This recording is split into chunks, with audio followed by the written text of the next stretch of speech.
from my research about the history of chess in Louisiana, in New Orleans in the 1830s, well, after the Battle of New Orleans in 1815, you started having people from northeastern area, Anglo-speaking people, started to populate New Orleans. But then also at the same time, in 1810, you had French-speaking immigrants coming in from Haiti and France due to the French Revolution.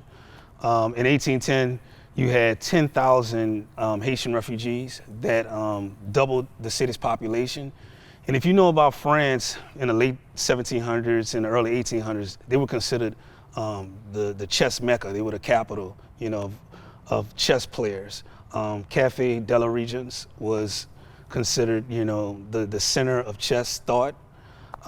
So when the French Revolution happened, and then the Haitian Revolution, because you had a lot of French, people of French descent in Saint-Domingue and in Haiti, once all these people started to come to New Orleans, and then you also had northeastern area people coming to New Orleans after 1815 because of our port. New Orleans port started to become a major trading center. So you had all these individuals that played chess, that France and England, they were battling. So when these people came to the United States, they continued that battle. As New Orleans became one of the wealthiest cities in the United States, it was the fifth wealthiest city around the 1830s. You started to see, if you look in the newspapers, you start to see the selling of chessboards and chess pieces. And then in 1840s, the first New Orleans Chess Club was created with Ernest Morphy. He served as the secretary of that chess club. In 1835, there was the Merchant Exchange that was built to, it was built because the other exchanges weren't doing, it wasn't up to the standards that was needed for the merchants. The exchange before that was the Hewlett Exchange, which became the St. Louis Hotel Exchange. But with the creation of the Merchant Exchange, if you look in the newspapers, you start to see that that's when chess, that was the place where chess started to be played. And that was between Canal Street and Bienville Street, where the Merchant Exchange was. I started teaching chess, I want to say in 2010. I was a site director in the Iberville Housing Development, and they allowed me to attempt to start teaching chess. I actually started learning chess much later on in life. I started to learn chess in 2008, to be honest with you. And then I loved the game. I thought that's what was missing among a certain demographic in the city. I felt like if I had been introduced to it at a young age, it would have maybe affected a lot of my life paths. So I wanted to see the same thing for other New Orleanians. So I attempted to teach it in 2010.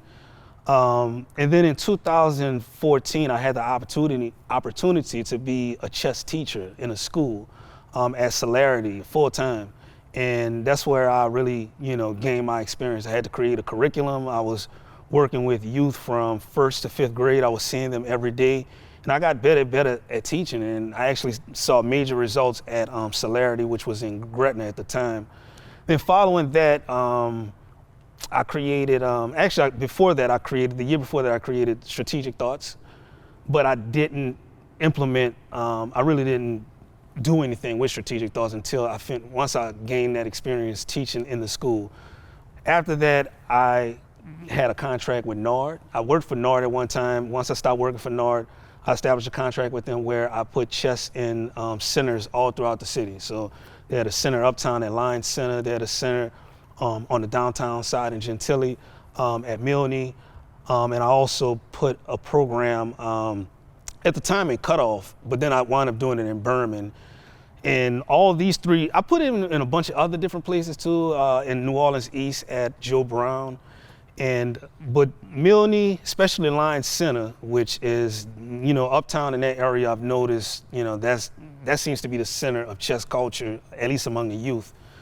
But these three major recreational centers, Berman, which is now Morris Jeff, Lions Center, and Milne, chess really was thriving, and I was teaching a lot of youth. And there's a lot of youth in this tournament, that got their start in North, and a lot of them who are now about to go to college, they're juniors and seniors. You know, they're some of the strongest chess players in the city. And so right now I moved towards, I don't really have that program right now because I went back to school, but you know, I partnered with Downriver Chess, I partnered with Crescent City Chess to put forth the Crescent City Chess Grand Prix that has been going on for about 3 years now. Wally sounds very familiar, but I don't. I'm not, yeah, I do. Yeah, I do know him from Blue Lion. As a kid. Okay. Do you know about him in chess? Well, I played him once actually. Tell us about that. Well, I was actually walking in the French quarters one day, and you saw that game. It was at nighttime. It was at nighttime, and it wasn't that many people. I'm pretty sure you were on there, and I actually recorded it. It got recorded, but it was only a few people.